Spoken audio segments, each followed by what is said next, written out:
Don't you just love that sinking feeling when your iPhone won't charge? Yeah, me neither. So there I was, staring at a dead iPhone and a looming mountain of work.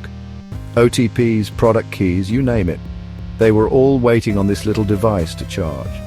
Panic mode activated. But then I discovered the most satisfying iPhone life hack ever.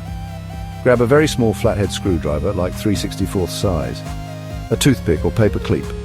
Gently, and I mean gently, insert it into the charging port and start to move the dirt from the left side to the right and out, and then from the right to the left and out. And couple of times, you'd be amazed at the gunk you'll find in there. Carefully remove all that dirt. It's like giving your iPhone a spa day. After that, plug in your charger, wait about 15 minutes, and voila! My iPhone was back to life, charging like a champ. No more stressing over missed OTPs or urgent emails. The problem solved, one DIY hack at a time.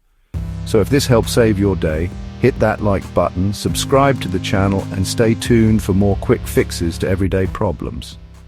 Your iPhone will thank you.